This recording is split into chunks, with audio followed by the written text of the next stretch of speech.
Ok, sí está. Ok, perfecto. Entonces, digamos lo siguiente, digamos que mm,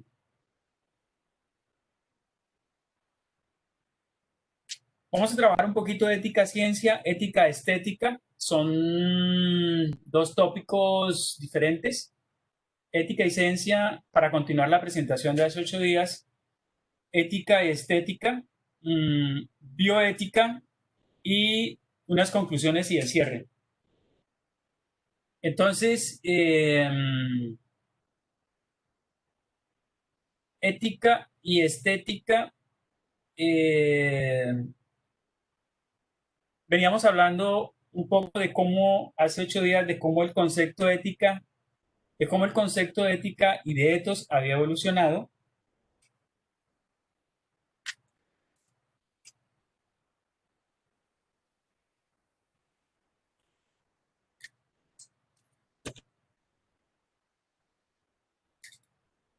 Bueno, vamos a seguir así sin la diadema. Y cómo en algún momento la ciencia se había constituido como el escenario eh, más importante para la ética. Y esto lo habíamos visto de alguna manera hace 8 días, lo habíamos visto de la siguiente manera. Habíamos tratado de contextualizar un poquito eh, la idea del origen de la ética, la justificamos desde lo disciplinar e hicimos un cierre y miramos que había un mundo que se tornaba cada vez más complejo en razón de los desarrollos de la ciencia y que esos desarrollos eran los que daban cuenta de que había que transformar las herramientas para enfrentar esos dilemas, ¿verdad? Y uno de esos relatos que surgía frente a los nuevos problemas era la eugenesia, la eugenesia. Eh, Deme un segundo.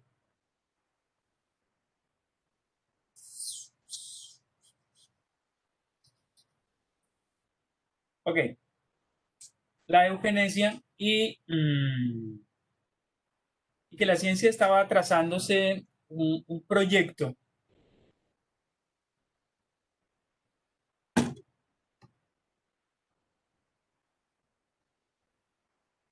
Aquí lo que quiero decirle es que la disputa estaba entre ciencia, ciencia y había una confrontación por el tema de la ética, porque en el fondo la ciencia se proponía varias cosas como por ejemplo una nueva naturaleza. O sea, crear todas las cosas, redefinir la naturaleza de las especies, crear nuevas especies. Y en definitiva, la ciencia lo que proponía era transformar a un nuevo hombre, ¿cierto? Crear una nueva idea de hombre. Y esa nueva idea de hombre para algunos era monstruosa, era pensar en un Frankenstein, era pensar en los alfa más y en los epsilon de la novela de Aldous Huxley. Era pensar en un superhumano, era pensar en cosas supra complejas y que aquí el límite de todo esto tenía un trasfondo que era un mundo que se ha llamado el mundo posthumano. Se está hablando ya del poshumanismo, el poshumanismo. Es decir, en un modelo social y en un modelo antropológico en donde los sujetos humanos ya no son necesariamente lo que la naturaleza comporta, sino que nuestra natalidad, nuestra muerte, todos los, todos los ítems del ciclo vital de la persona iban a ser eficientemente controlados en un proceso científico, tecnocientífico, por las ciencias. Entonces, la muerte, la enfermedad, el dolor, todo lo que le ocurriese al hombre iba a tenía que transformarse.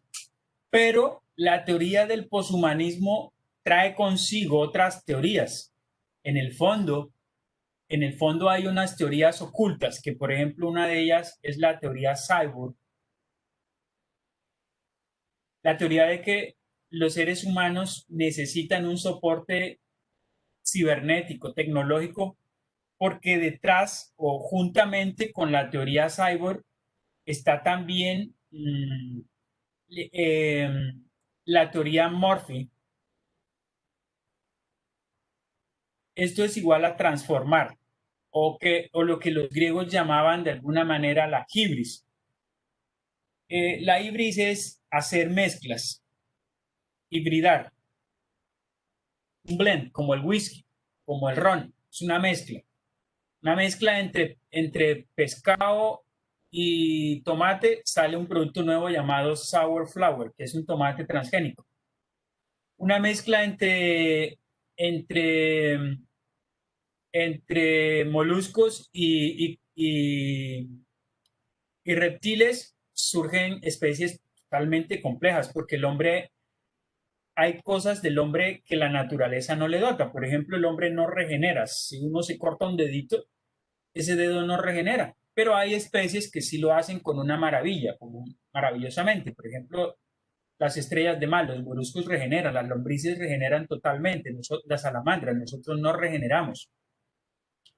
Nosotros no hibernamos como otras especies que hibernan durante 6 meses y nosotros tenemos una fisiología muy extraña y frente a eso es que el hombre quiere perfeccionarse. Entonces, la teoría del poshumanismo o del hombre post-orgánico lo que deduce es la teoría cyborg, que sobre eso el cine ha desarrollado muchas cosas, películas como la saga T-1000, Terminator, Inteligencia Artificial, Yo Robot, eh, La Máquina, no, muchísimas películas.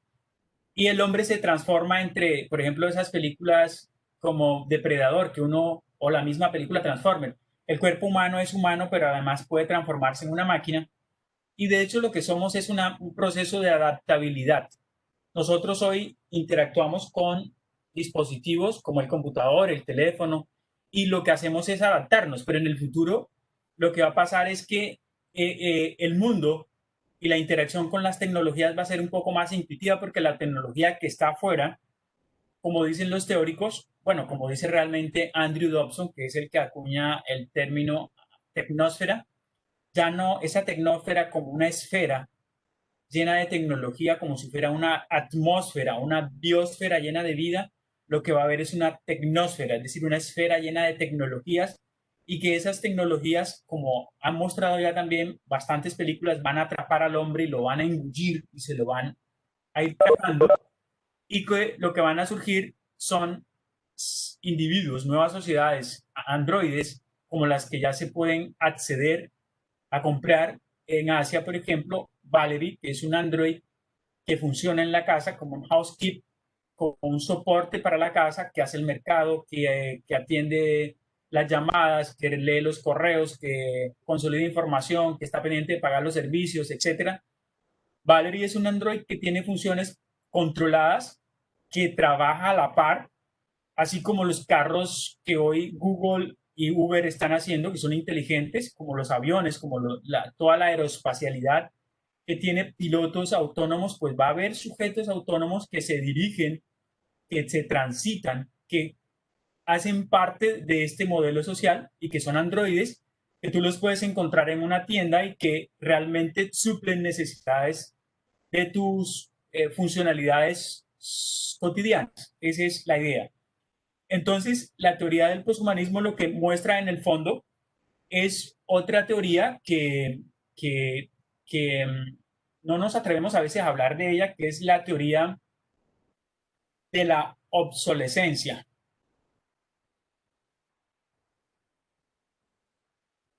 La obsolescencia, y que algunos ya hablan de obsolescencia programada, es decir, que nacemos con un patrón de vida, con una expectativa de vida y a esa edad nos morimos como se muere el Android, como pasa del Android 8 al 9, del 9 al 10 y así todo va a obsolescencia.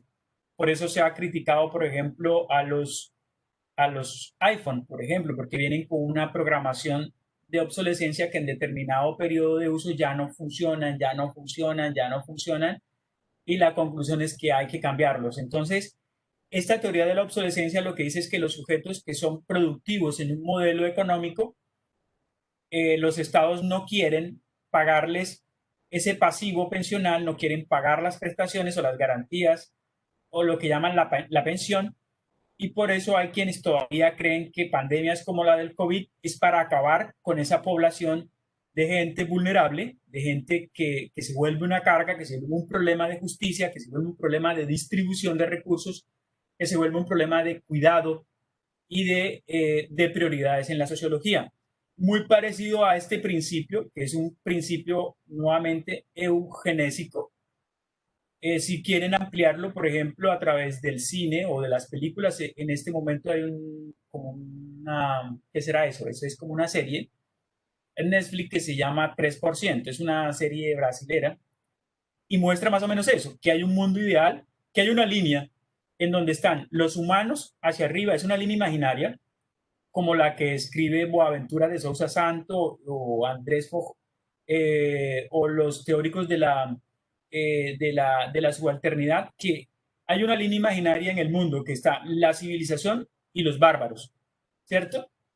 Que es la teoría eurocéntrica, que ellos son civilizados y nosotros somos bárbaros, o sea, somos de un mundo que no corresponde al de ellos. Ellos son el primer mundo, nosotros somos el tercer mundo, ni siquiera somos el segundo. No tenemos condiciones para ser segundo mundo.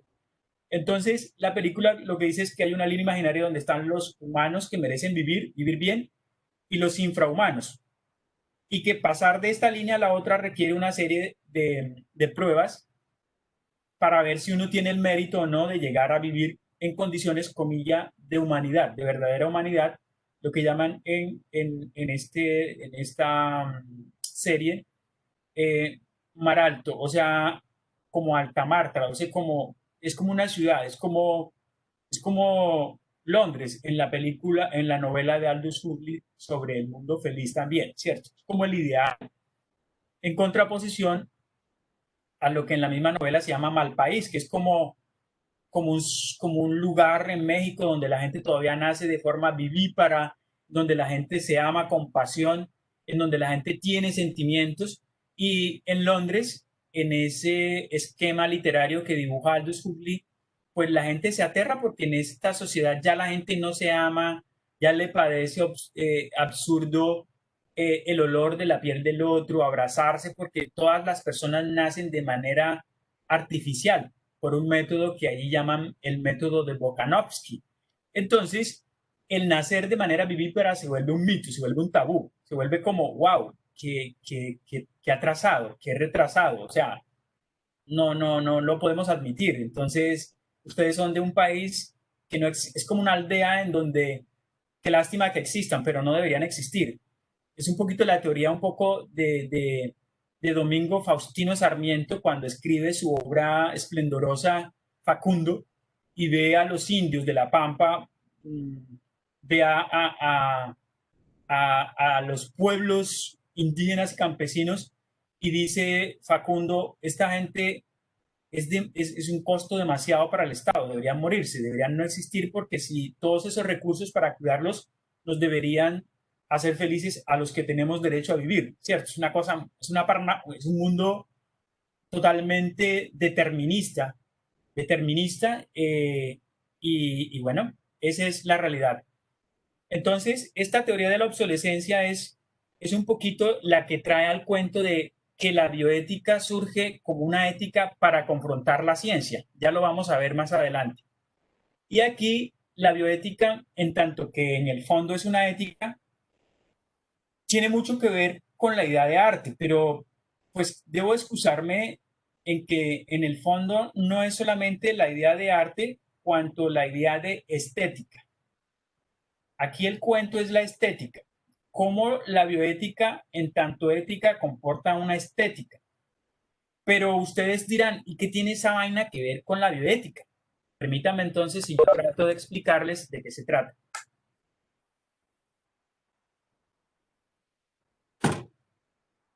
Bueno, para los que estén interesados en esas cosas que han transformado el mundo y por lo cual hoy hablamos de bioética, ella revolucionó la historia en Francia. Ella es Orlan.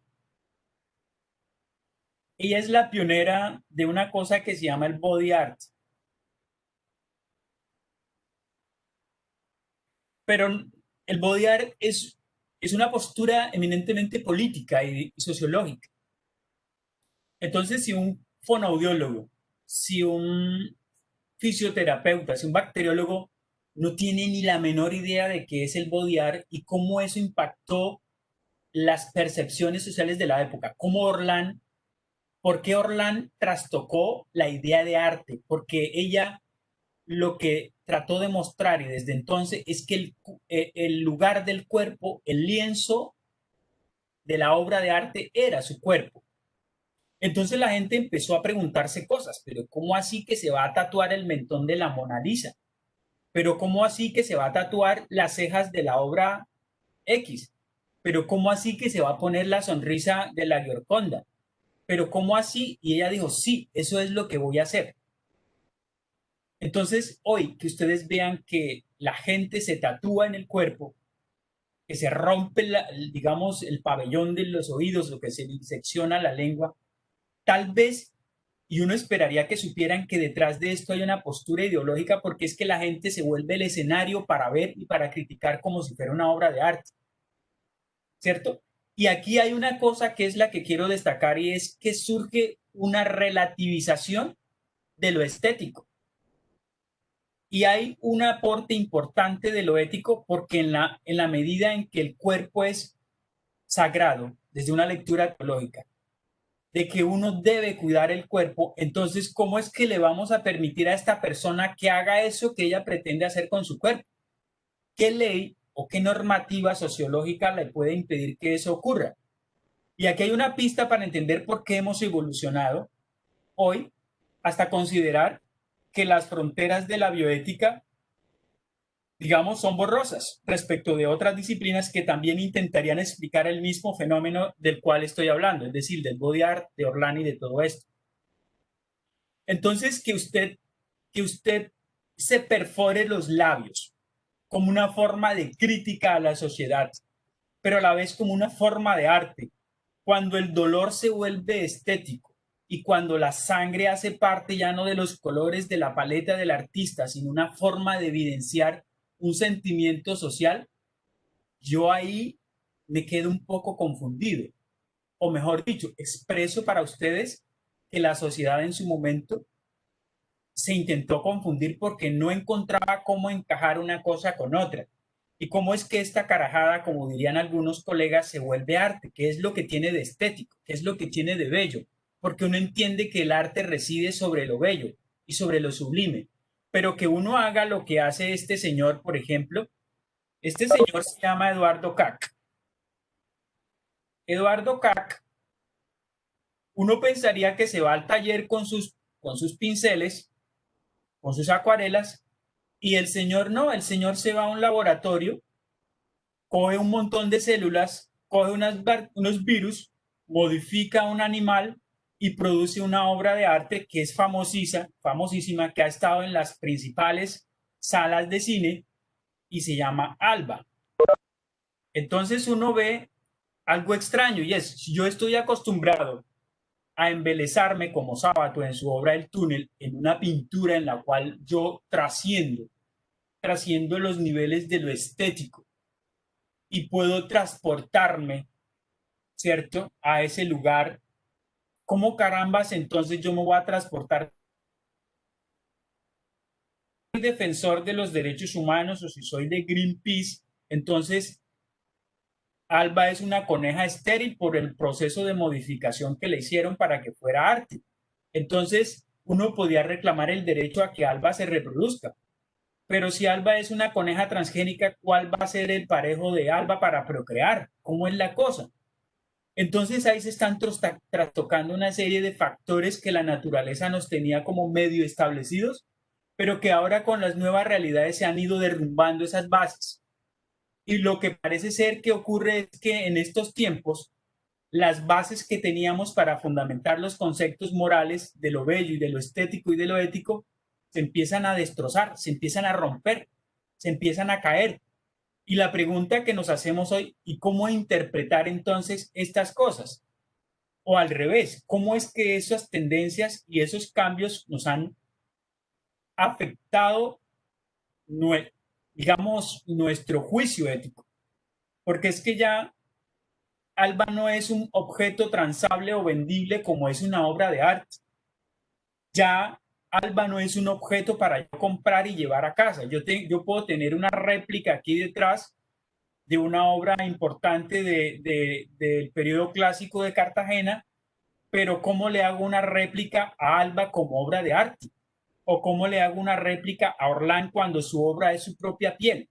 ¿O cómo comercializo el arte como en su contenido industrial o como parte de la hiperindustria cultural, como lo llaman los teóricos de la Escuela Crítica de Frankfurt, especialmente Teodoro Adorno y Walter Benjamin, que les hicieron fuertes críticas a la industria del arte y que Adorno escribe una teoría sobre el arte específicamente para criticar todo esto.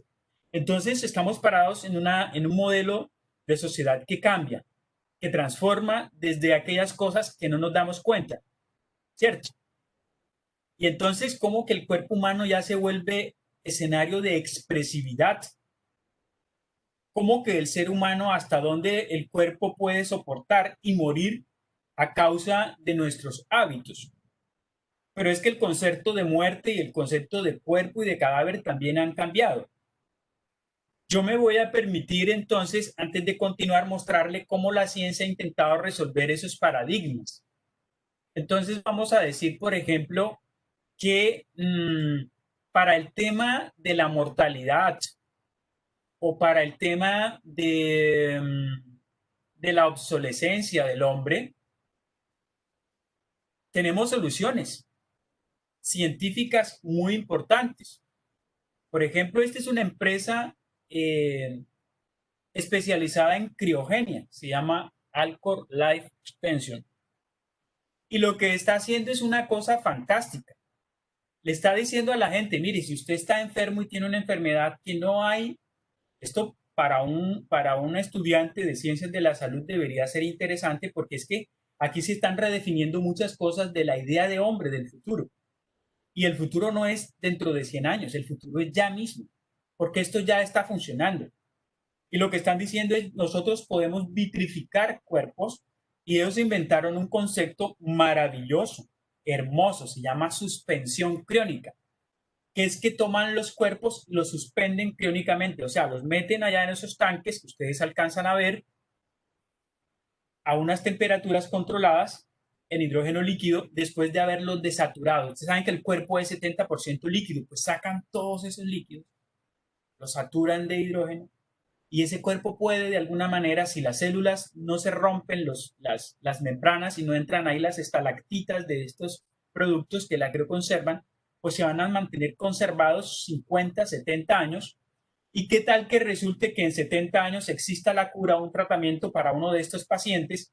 Pues Alcor sencillamente lo que va a hacer es traerlo nuevamente como a la vida, como hacen las ranas del Canadá, que hibernan congeladas y automáticamente se reaniman, como por obra y gracia del Espíritu Santo. Se congelan. Y se ha observado de estos animales, porque lo que hace Alcor fue traído de ese proceso de biomímesis. Es decir, ellos vieron lo que la naturaleza hacía entre cómo se comporta la naturaleza y trasladaron la inteligencia de la naturaleza, como diría Fritjof Capra en su libro La red de la vida. La naturaleza es supremamente 1000 veces, millones de veces más inteligente que nosotros porque tiene procesos perfectos de autocontención, es decir, se sostiene sobre sus propios procesos, nosotros no. La naturaleza es, por ejemplo, resiliente, nosotros no tenemos resiliencia, nos toca aprender, ¿cierto? Entonces, Alcor lo que hace es decirle a las personas fresco, algunos ciudadanos hoy van a morir, pero otros ya no van a morir. Sus cuerpos van a quedar en un estado intermedio que no es el purgatorio, sino que es Alcor. van a suspenderse criónicamente. Entonces uno se pregunta, ¿ese carajo que está allá metido, ese individuo que está metido en ese tanque, está muerto? ¿Está vivo? Y Alcor le dice, no, está criogeniado, está crioconservado, está vitrificado. Y uno dice, espere, un momentico, discúlpeme, pero ¿está muerto o está vivo? Y entonces le dicen, no, ni muerto ni vivo, es un estado intermedio de la vida, pero es un estadio que no teníamos en cuenta. Y lo que quiero destacarles es que esa cosa es demasiado importante para ustedes. ¿Por qué es importante? Porque por lo menos ustedes tendrían que considerar en el estudio de la bioética que no nos estamos enfrentando a cosas sencillas. Nos estamos enfrentando a la mayor complejidad del ser humano y a una ciencia que no obra de manera transparente porque sencillamente no necesita obrar de manera transparente. No lo necesita. Porque detrás de la ciencia hay poderes, hay ideologías, hay dinero, hay capitales, como diría Bourdieu, hay capitales valiosos. Eh, eh, Quería decirle también entonces que no es solamente el tema de Alcor el que nos asombra, que no es solamente que tengo otros casos que le podría mostrar de científicos que estoy siguiendo hace mucho tiempo, no en Instagram, porque la verdad no soy de las redes sociales. Este científico se llama Kevin Warwick y aquí usted puede leer su hoja de vida y aquí a la izquierda dice Yo Cyborg y es que el modelo de investigación de él lo asume como sujeto de investigación, es decir, él experimenta sobre su propio cuerpo. Y no es cualquiera, es uno de los científicos influyentes hoy en Europa y en el mundo. Porque el hombre lo que está diciendo y lo que está mostrando en esa fotico es un chip, es un dispositivo, que mágicamente lo que hace es, vamos a ponerle un ejemplo. ¿Usted me está escuchando bien? ¿Tiene acceso a la presentación?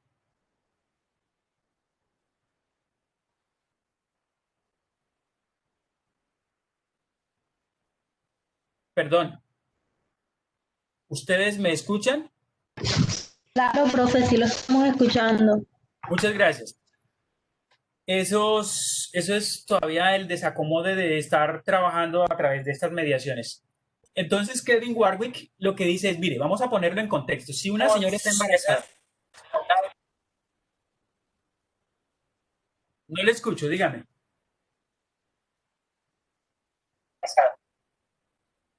Bueno, si una señora está embarazada, entonces Kevin Warwick le instala el chip y como eso él ya tiene la tecnología diseñada, él hace una cosa que hacen los ordenadores, que hace el computador, que hace el celular y es descargar. ¿Pero qué descarga este dispositivo? Escuche. Eh, Andrea Barrios, por favor, me colaboras con tu micrófono. ¿Me cierras el micrófono, por favor?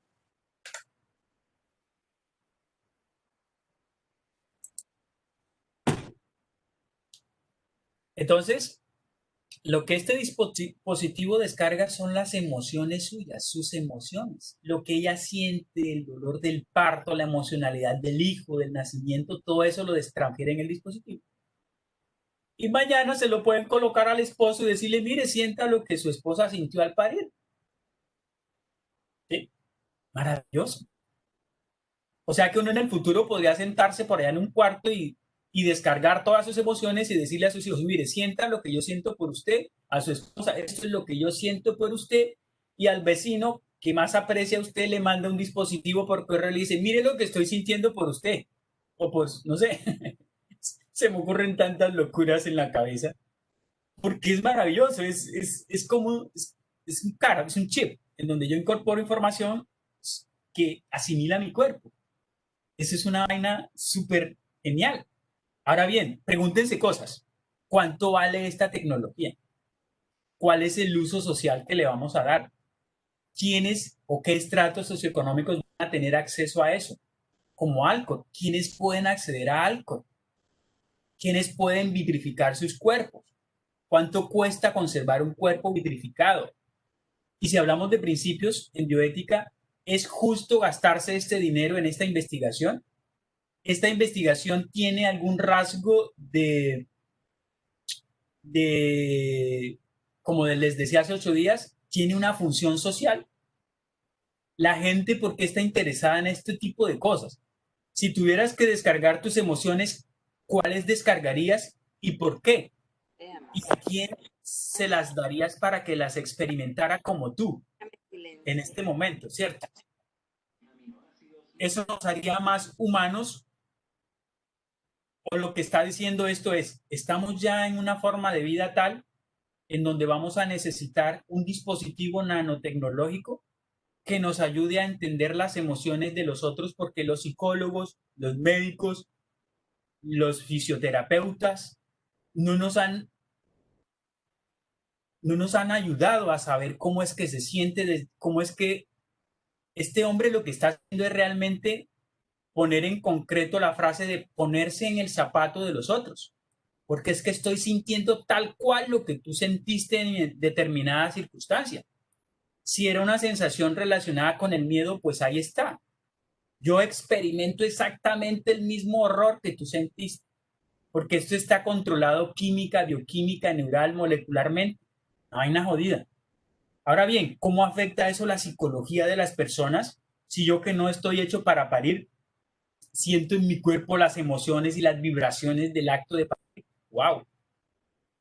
Yo desearía parir, pero como dijo Sócrates, o sea, parir ideas a través de la mayéutica, pero pues parir, aunque hoy hay teorías trans que vienen del morphing, es transformar la naturaleza para que ciudadanos que son, digamos, heterosexuales puedan llegar a un estado, por ejemplo, hermafrodita. Porque la condición hermafrodita es una condición sumamente compleja de la naturaleza humana.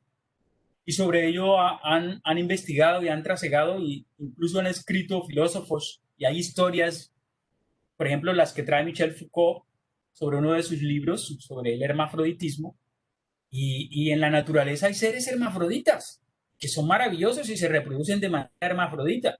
Los caballitos de mar, los lagartos cinturón, que le llaman, que son lo que llamamos en la costa los lobos, los lobitos. Esos lobitos no hay ni hembra ni macho, ambos son hembras, son a la vez hembras y macho. Entonces, si eso pasara en el futuro, yo diría que muchos problemas como la violencia intrafamiliar, el odio entre las familias, la separación, los divorcios, toda esa vaina enloquece a la gente, y toda esa emocionalidad que a veces uno escucha en la televisión, en las películas, y en La Reina, en todas esas vainas, en todo el mundo, en, todo ese, en el performance del mundo en el que estamos, se acabarían.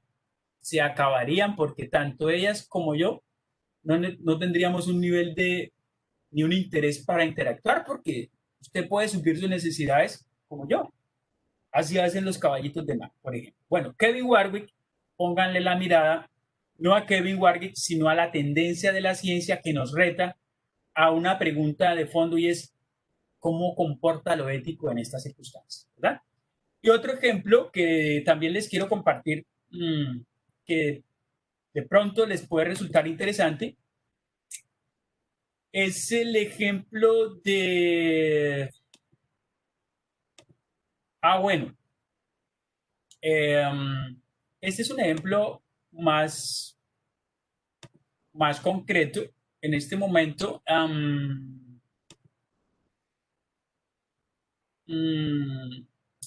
Lo puse acá. Mire este video que le voy a pasar, que es corto, son 6 minutos. Este señor se llama Gunther Van Hagens. Gunther, es alemán. Gunther von Hagens. Gunther Van Hagens. Pues el hombre supuestamente es artista, pero es un científico, pero es un revolucionario, pero es una persona que destruyó las fronteras de lo que tradicionalmente conocíamos como el duelo, el pudor por el muerto. Mire lo que hace el hombre. Por favor, me informa si tiene acceso al video cuando arranque y si lo escucha, porque eso es lo más importante que quiero saber. Todavía no ha arrancado, así que estoy aquí tratando de que arranque. Cuando arranque, yo le aviso.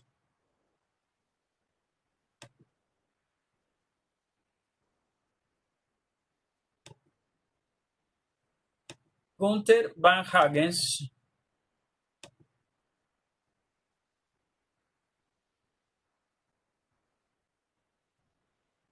Deme un segundo, que quiero ver si fue que lo pegué mal o lo pegué bien.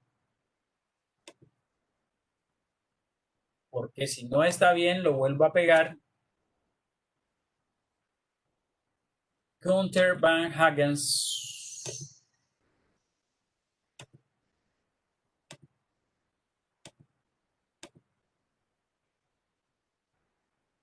Vamos, Gunther.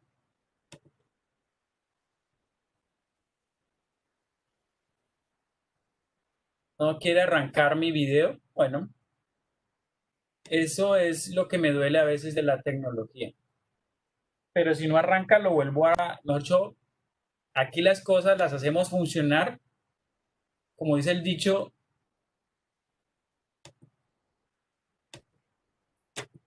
por las buenas o por las buenas. Eso lo que significa es que lo voy a volver a insertar porque no quiere arrancar. Entonces voy a insertarlo aquí más debajito que en barrada porque ya usted se da cuenta de lo que le voy a mostrar en el futuro. Pero no pasa nada. No pasa nada. No pasa nada.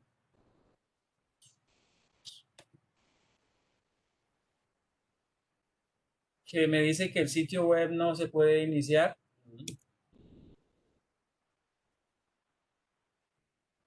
Que me dice que el sitio web...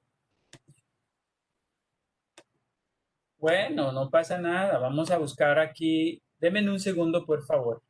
Porque las cosas son... Gunther Van Hagens Volleyball.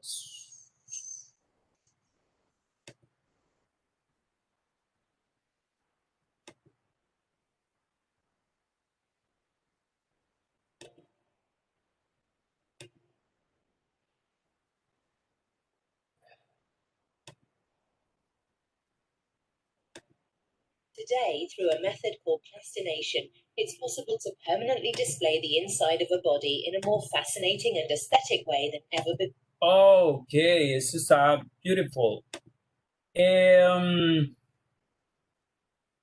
Deme un segundo.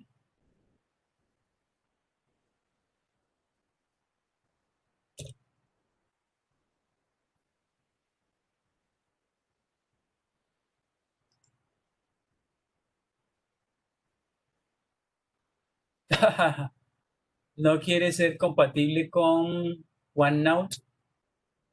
No quiere compatibilizarse con OneNote el video. Bueno. Entonces, forcémoslo a una situación. ¿Cómo es que le digo a usted?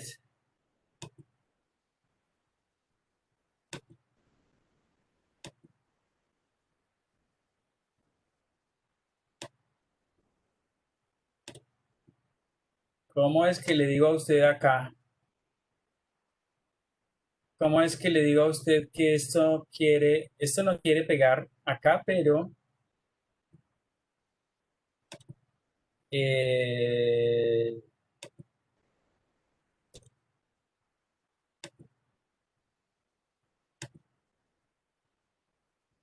ok, fantástico. No tiene compatibilidad con esto, pero entonces hagámoslo sencillo. Vamos a mostrarles directamente de la página donde está cargado. Por alguna razón no lo quiere mostrar, pero eso no pasa nada. Ustedes no se preocupen que aquí por ustedes hacemos cualquier cosa. Entonces, miren, lo que vamos a hacer es mostrarle la página donde está y ya, no pasa nada. ¿Sí tiene acceso al video? Before. Dry and odorless, these specimens are practically imperishable, allowing them to be handled and understood in a very real way. ¿Sí tiene acceso? ¿Alguien me puede decir? ¿Sí?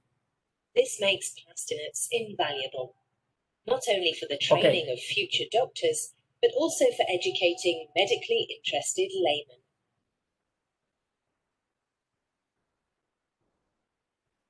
A Body Worlds exhibition in Germany. The pieces on display are not works of art in a conventional sense. Rather, they highlight the craftsmanship and complexity employed by nature to create the human body.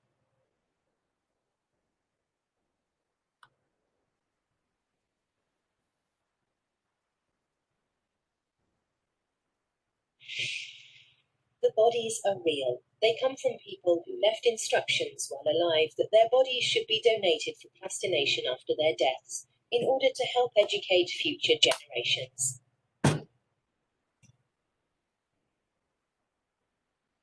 To prepare a body for plastination, it's first necessary to halt its decay. To do this, a solution of formaldehyde is introduced into the body's arterial system.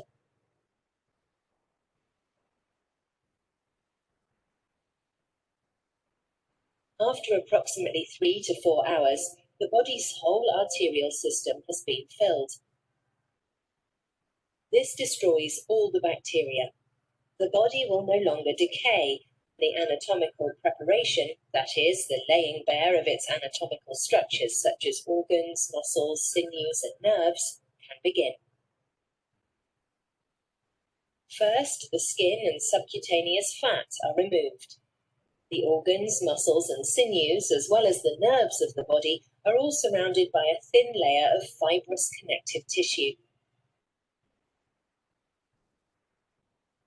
This tissue is carefully removed with a scalpel and forceps, enabling the individual anatomical structures to appear.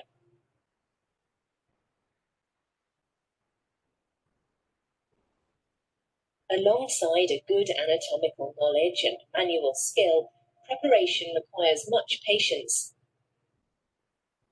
Preparing a whole body can take anything up to 800 hours of work.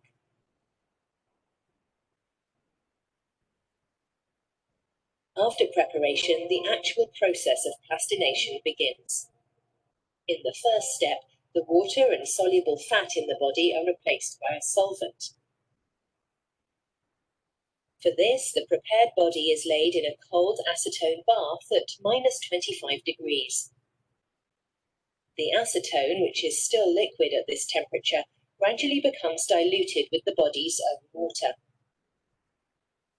This dilution makes it necessary to replace the acetone bath several times.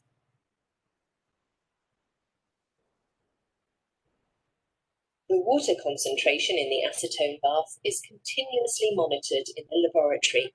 When no more water can be measured in the bath, the body is classed as water-free. The acetone is then warmed to room temperature to dissolve soluble body fat from the tissue. The process of dehydration and defatting takes approximately 3 to 4 months. The next step is the main process of plastination, forced vacuum impregnation. The acetone-soaked specimen is laid in a bath of liquid silicone and subjected to a vacuum. The vacuum sucks the acetone out of the specimen, creating a loss of pressure in the tissue that pulls the silicone into every last cell of the body. The escaping acetone collects in pearls on the surface of the silicone bath and is continuously sucked away. When no more acetone bubbles appear, the impregnation is complete. The process of impregnation takes about 6 to 8 weeks. The specimen is removed from its silicone bath and allowed to drip dry. In this state, it's still flexible and adaptable. After impregnation comes the positioning. The body is now placed in the desired pose. Its anatomical structures are also positioned with the help of needles, wires, staples, and other aids. Depending upon the specimen, the process of positioning can take anything from a few weeks to several months. In the final step, the specimen is hardened with a special gas. An airtight chamber is built around the plastinet, into which the gas is inserted.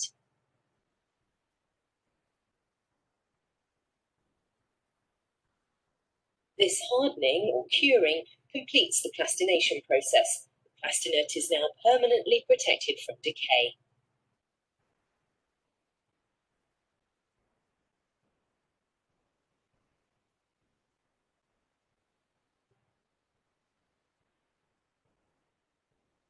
One special use for plastination is sheet plastination.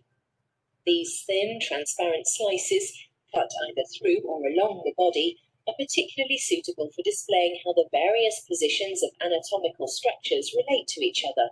Slice by slice, their relative positions become visible down to the microscopic level, allowing individual deviations to be clearly viewed. For sheet plastinations, the dead body is first foamed with polyurethane and deep frozen at -70 degrees. In this way, the body is fixed in a block, allowing it to be sawed into millimetre-thin slices with a high-speed bandsaw.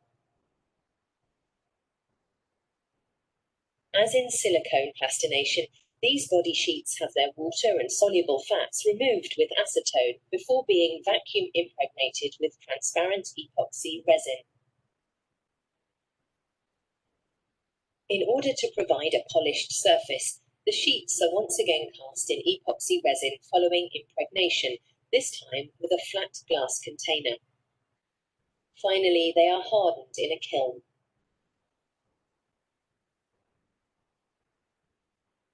Plastination was invented in 1977 by the doctor and anatomist Günther von Hagens. Since then, it's been continually developed and refined. Today, his workshop is located in Huben in Brandenburg, close to the German-Polish border. It's the largest and most modern plastination centre in the world. The facility includes a section for the general public called the Plastinarium, where visitors can follow the individual stages of plastination close up. Spread across 3,000 square meters, it offers a fascinating glimpse into the anatomies of both humans and animals, as well as various plastination techniques.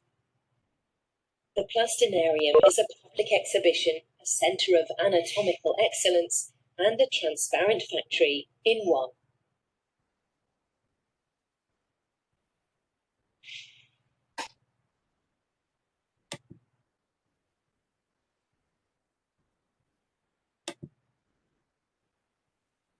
Bien.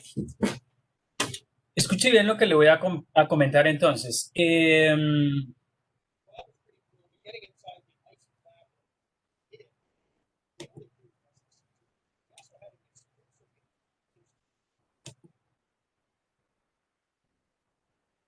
Excuse me. Estaba cerrando porque estaba reproduciéndose el otro video. Entonces, escuche bien. Dicen esto.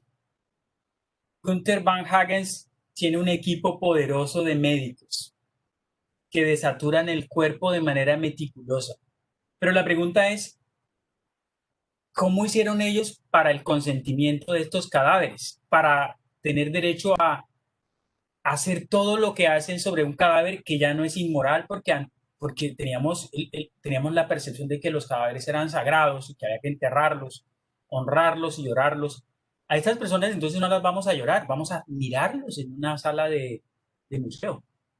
Vamos a contemplarlos. Y es más, yo me sigo preguntando porque yo fui a Bogotá a Corferias cuando vino la obra de Body Worlds a Bogotá y la entrada era curiosa porque era como era un acetato, como cuando uno se hace yo lo debo tener guardado por ahí,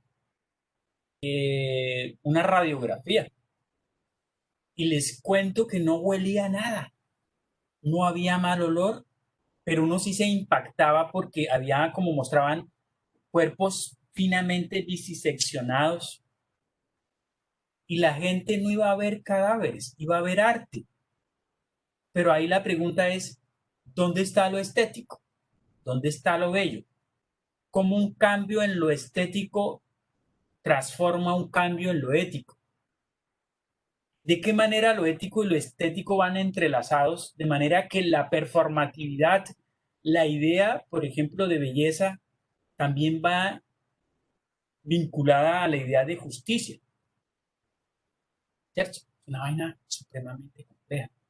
Las horas de trabajo del equipo de Gunther Van Hagens, como vieron ahí, son de meses para lograr un cuerpo plastinado, pero la plastinación hoy se tiene como arte, pero en el fondo es ciencia, pura ciencia, pura ciencia, tecnología, ciencia que aquí en Cartagena no hay un hospital con esa tecnología y en Colombia no lo hay.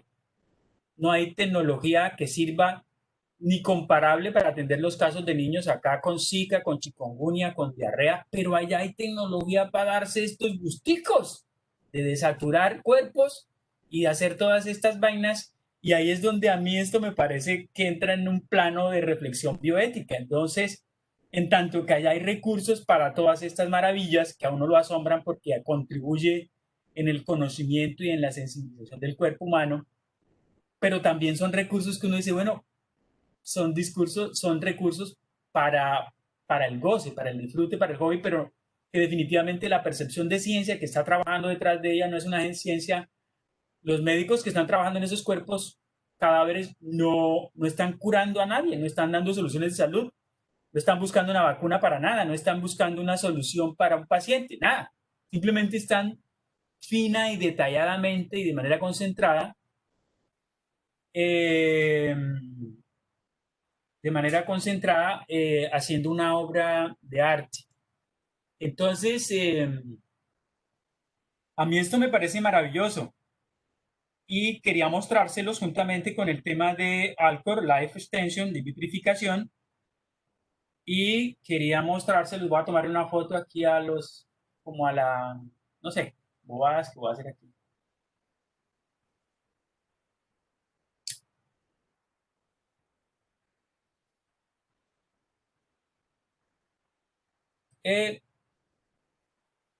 Escúchenme. Eso era para decirles que la bioética está instalada no solamente en que yo no creo que la bioética que usted está viendo es para que usted sea mejor profesional que otro. Yo creo que la bioética que yo le voy a ofrecer es para que usted mire la complejidad del mundo. Yo de suyo, de hecho, ya parto de que usted tiene una preocupación por ser un excelente profesional y que si usted no lo es, a mí eso no me corresponde. Ese ya es un problema eminentemente suyo. Eso es de su fuero interno, eso es de su autonomía. Usted decide qué tipo de persona es y qué tipo de profesional es. En cambio, a mí sí me preocupa el que los estudiantes de la universidad no tengan una precomprensión de los problemas que retan al mundo. O sea que yo no me voy a sentar aquí a las 2 de la tarde todos los jueves para echarle una carreta para que usted diga que es buen profesional porque conoce los principios de la bioética. Pues no, yo no voy a hacer eso. Yo no voy a hacer eso. Porque la misión de la universidad no dice eso. Y si lo dijera, bueno, importante, pero aquí la preocupación es una cosa mucho mayor. Yo ya parto del principio de que usted se matriculó porque usted tiene conciencia de lo que es ser buen profesional. Si usted vio PET y franciscanismo y todas las teorías humanistas, usted ya tiene de sobra razones para ser un buen profesional. O sea que la bioética no es para ponerle allá la fresita en el pastel y decir, ahora sí ya sé cómo resolver los problemas. Y los problemas, si bien es cierto que aplica una casuística de programa, pero los problemas son el contexto en el que vivimos, la humanidad en el futuro. O sea, usted, el pasado, su historia pasada, pero tenga cuidado, sobre todo, pero muy importante, el futuro de la humanidad. Es que nos estamos jugando la vida es con ustedes, que son los profesionales del mañana. Y a mí sí me interesa ver en qué medida ustedes como profesionales tienen la capacidad de analizar y de comprender y de explicar estas situaciones y de transferirlas en un comportamiento o lo que los griegos llamaban un ethos. En definitiva, todo esto se los he mostrado porque esto constituye un etos. Pero esto no acaba aquí, tengo otros casos que le voy a mostrar. Permítame, por favor, y se los muestro. Entonces, digamos que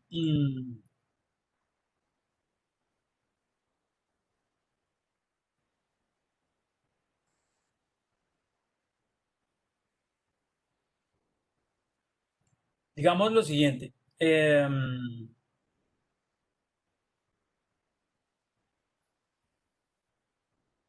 Un segundo.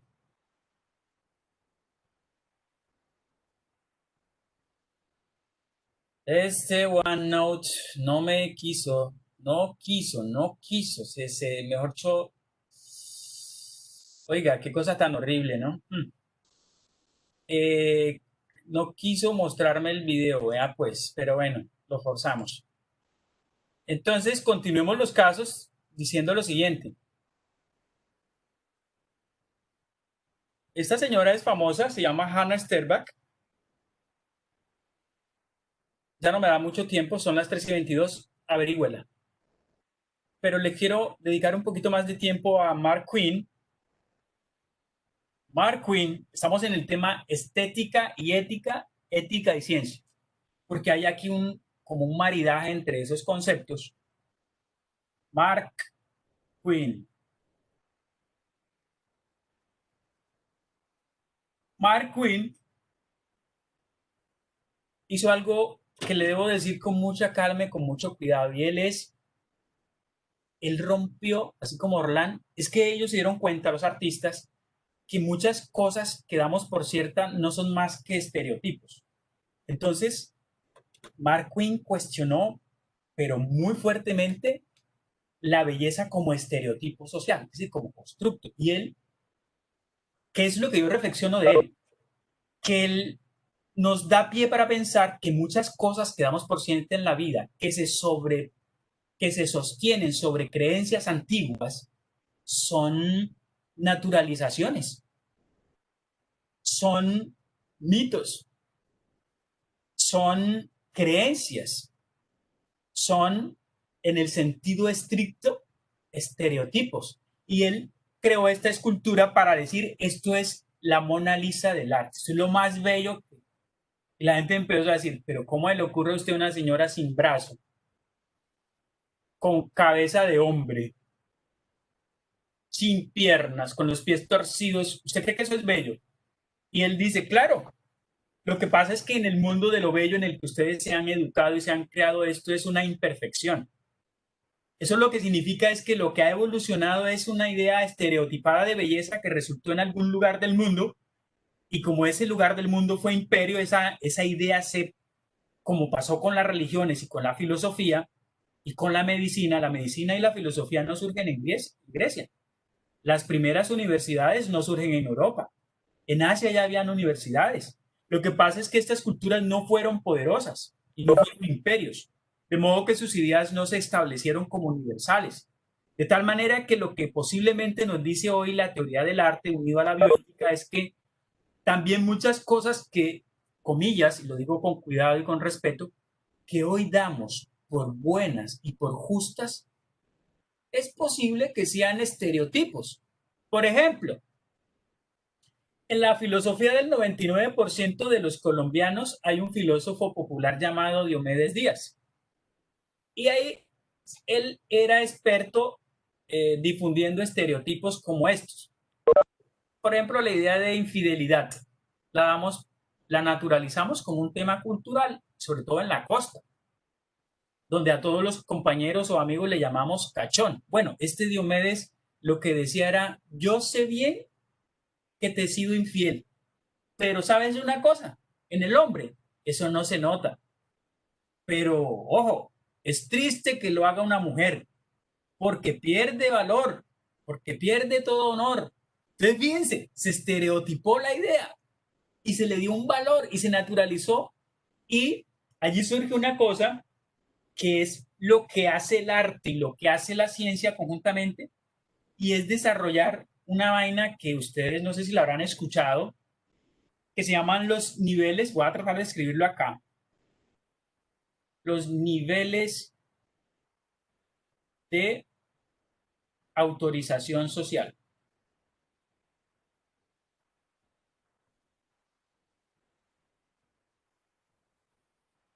Y eso es una vaina sumamente compleja. Les pongo el caso, antes de la píldora anticonceptiva, ¿qué podían hacer las mujeres con su cuerpo? ¿Y por qué cuando hablo de anticonceptivos pienso en mujeres? Impactaron a las mujeres y no a los hombres. Cuando hablo, ¿por qué hablo de ligadura de trompas y no de vasectomía? O sea, que las sociedades tenían controlado históricamente por estereotipos, por creencias, que eso no se podía hacer. Y la tecnología y la ciencia fueron rompiendo eso, chocando con eso y diciendo, demuestre que no se puede hacer. Pues Orland dijo, yo lo puedo hacer. Mark Quinn dijo, yo lo puedo hacer. Eduardo Kac dijo, yo lo puedo hacer. Gunther Van Hagen dijo, yo también puedo hacerlo. ¿Qué nos está permitido? ¿Y qué hemos admitido que está prohibido simplemente porque escuchamos que estaba prohibido, pero nadie nos ha explicado el fundamento de por qué eso no lo podemos hacer? Porque eso es inmoral, porque eso es pecado, porque eso no está bien, porque es injusto. ¿Cuántas de esas cosas podrían ser más que estereotipos de una historia, de unas culturas que impusieron esas ideas porque tuvieron la oportunidad de subordinar a otras durante un periodo de tiempo? Se los dejo como reflexión. Entonces, Mark Quinn, esta es su obra máxima, se llama Self. Self es self y es su sangre. Y la gente dice, bueno, ¿y cómo hizo su obra? ¿Por qué es una obra? Pues él duró meses sacándose su propia sangre con una jeringa y le iba almacenando y le iba almacenando. Y el dolor y los parches y toda esta vaina. Y todo eso es la obra. Pues esto es su sangre, es una autoescultura, es un autorretrato, una escultura de él mismo en su propia sangre. Y de las obras más vistas últimamente, no es la Mona Lisa, es esta obra, Self, pero es sangre. Y uno dice, pero un momento, espere, ¿cómo me explica usted ahí el concepto de lo bello y de lo estético? ¿Yo qué le veo a eso de bello? ¿O usted por qué no me dice más bien por qué al señor no lo meten a la cárcel? Porque es que la sangre vale, la sangre ayuda a los enfermos. ¿Por qué no fue a donar su sangre? Y más bien a curar personas. ¿Por qué tenemos que ir a asomarnos allá al Louvre o a los museos más importantes a ver su sangre ahí congelada? La gente dice, any question. O sea, eso es lo que está pasándonos. Y como nos está pasando, tenemos que interpretarlo y asignarle una valoración moral. Y ahí es donde la ética juega un papel muy importante, ¿se dan cuenta? Porque eso no lo teníamos antes. Entonces, si un hijo suyo le pregunta, oiga, es que usted, como es un excelente profesional, y usted, ¿qué es esto? Dice, no, mire, la verdad, llamen a los bomberos, no sé. No, llamen a los bomberos. Usted se está formando porque la precomprensión del mundo no se reduce a su campo profesional. No, abra los ojos, ensanche su horizonte. Los problemas que usted va a atender, si bien es cierto que son del resorte de la profesión, pero son problemas de la humanidad entera, de la humanidad pasada, de la presente y de la futura. Entonces yo no estoy acá porque voy a hacer una contribución para que usted mañana atienda a los... No, mejor yo, ahí sí perdí el año. Perdí el año porque entonces si usted no ejerce, ¿cómo funciona mi ética? Si usted lo echan del trabajo, mañana lo ponen a la cárcel por un problema, entonces ¿cómo funciona mi bioética? O si usted ni siquiera ejerce porque se dedica a otras cosas, como muchos profesionales hoy, ¿qué pasa con mi bioética? Porque es que no está garantizado que usted va a trabajar en lo que está formado. Hay muchos profesionales trabajando en X, Y o Z actividades totalmente distintas a su profesión. Y entonces uno pregunta, ¿y cómo carambas entonces funciona la ética y todo lo quiero? Pues no le sirve para nada. No, claro que sí le tiene que servir.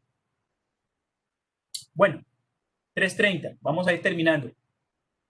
Lo que quiero decirles es que la ciencia hoy transformó al hombre, transformó la idea de hombre, la muerte, el duelo, el cementerio, la expectativa de vida, la salud, toda esa vaina se está transformando por la ciencia, los relatos, las narrativas sobre el sujeto, su fisonomía, la idea de transformar, de hibridar, de hacer cyborg, de un hombre que ya no vive en un espacio histórico natural, sino que es un ciberespacio, que ya lo que viene no es que yo esté aquí, sino que interactúe con la tecnología de una manera blend, es decir, que yo esté, y yo y la tecnología estemos en un plano de simulación, como si estuviéramos todos en una especie de sueño holograma en donde puedo interactuar, ventanas, deslizarme, sacar de la imaginación una pantalla, transferirme, crear productos.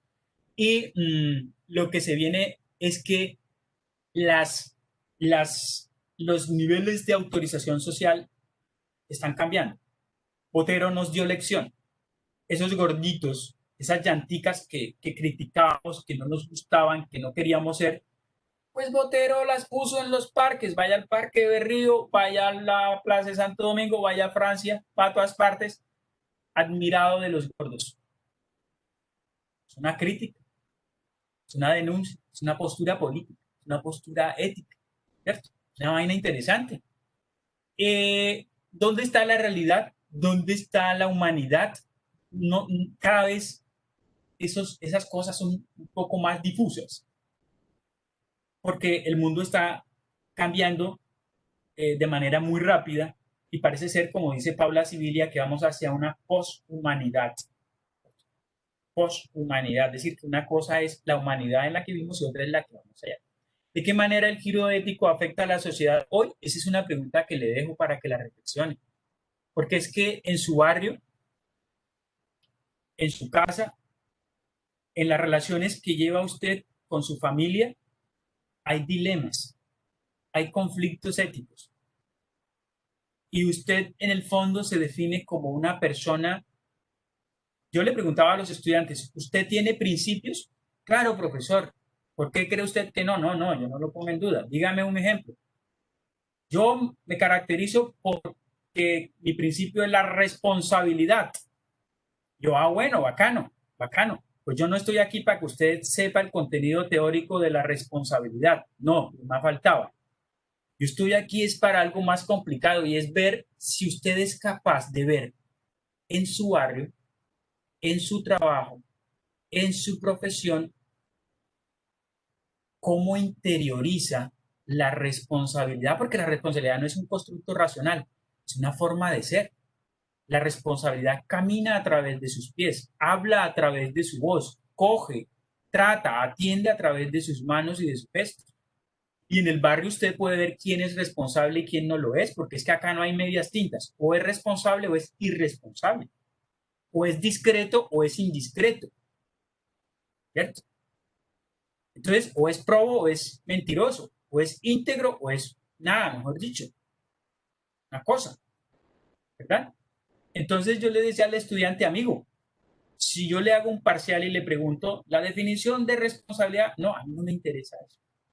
A mí me interesa más decirle y dejarle una reflexión de este talante y es, vea, los valores no son una teoría, sino son una experiencia, una vivencia. Eso fue lo que le dije hace 8 días y se lo estoy volviendo a decir hoy.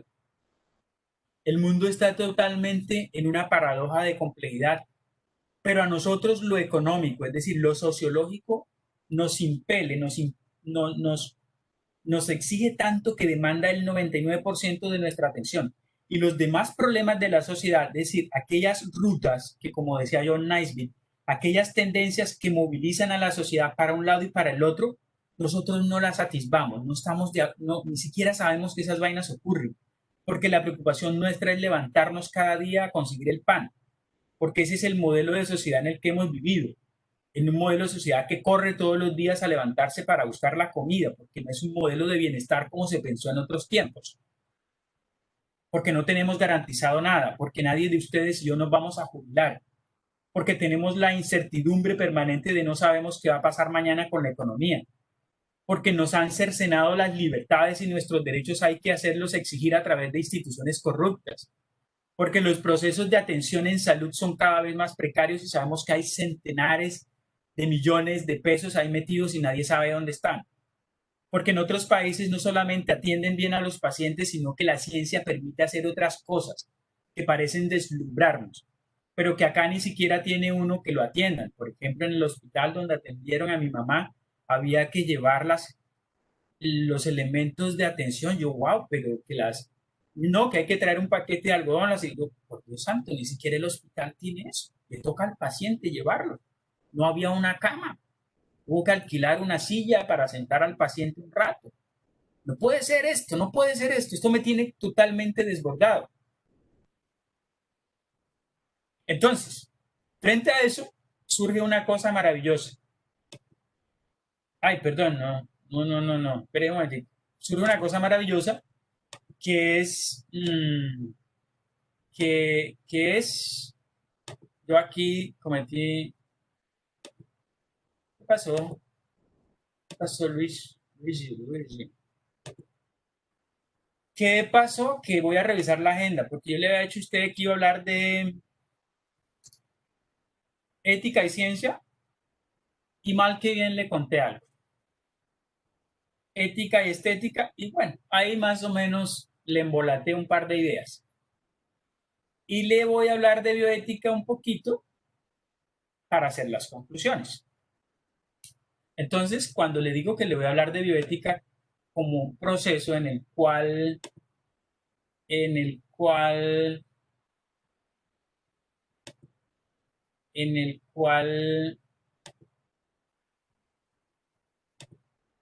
vamos trabajando un poquito,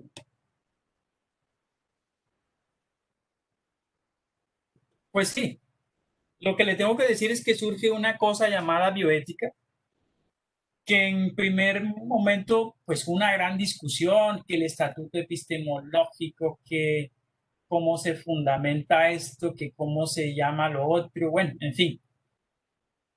Yo no quiero entrar en muchos detalles frente a eso, pero sí le voy a decir algo, como para irlo suavizando frente a esto. Y lo que le voy a decir hoy es sencillo.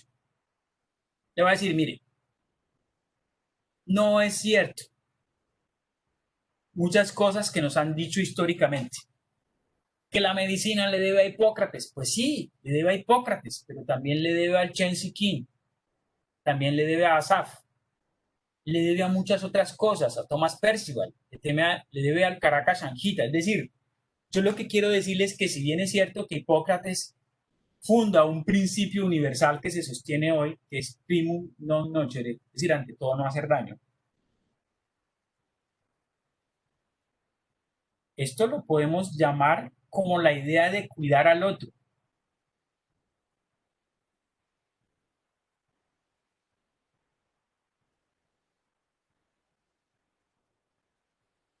¿Usted a quién cuida? ¿Usted a quién es capaz de cuidar y por qué?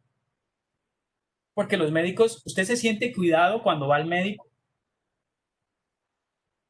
¿Usted por quién se siente cuidado? Porque es que ustedes son fonoaudiólogos y ustedes tendrían que cuidar todos los problemas y la salud auditiva.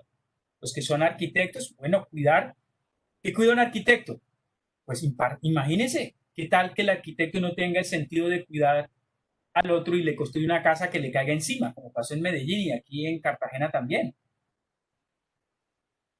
¿Qué tal que el bacteriólogo no tenga la noción de cuidar al otro? Claro, pero el otro no es el que está en su casa, el otro no es aquel al que usted más quiere, el otro es definitivamente aquel que como en San Francisco aparece como un leproso, que no sé quién es, que no conozco su historia, que en primera instancia no me interesa su vida, pero por obra y gracia del Espíritu, de lo que sea, ahí está enfrente a mí reclamándome ayuda. El otro es aquel, cuando me dan la posibilidad de hacer un servicio público y de ser servidor público, a quien le debo hacer la carretera, a quien le debo prestar el servicio de luz, por ejemplo.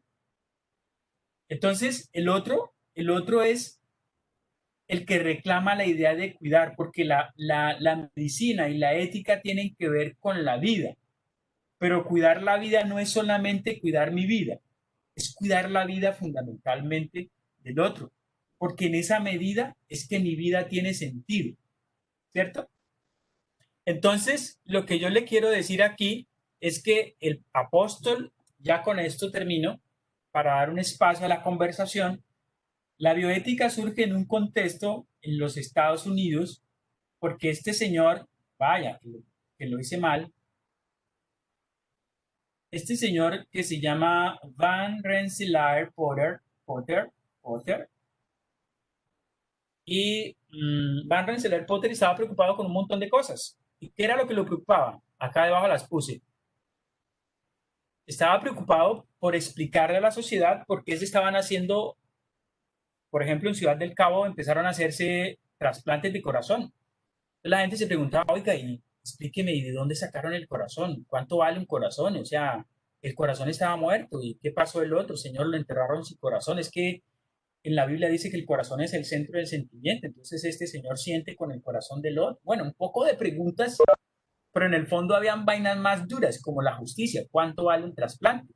¿A quién se le paga? Si el hombre está muerto aquí, ¿se paga por un trasplante o se paga por un órgano?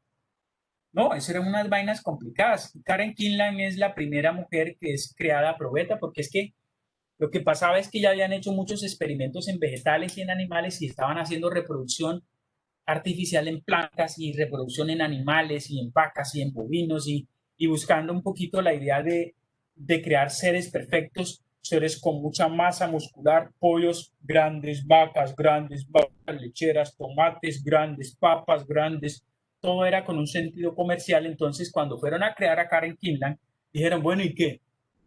Le vamos a corregir los errores con los que ya sabemos, ya les hicimos un estudio genético y sabemos que a los 20 años le va a dar esto, a los 30 esto y a los 40 esto.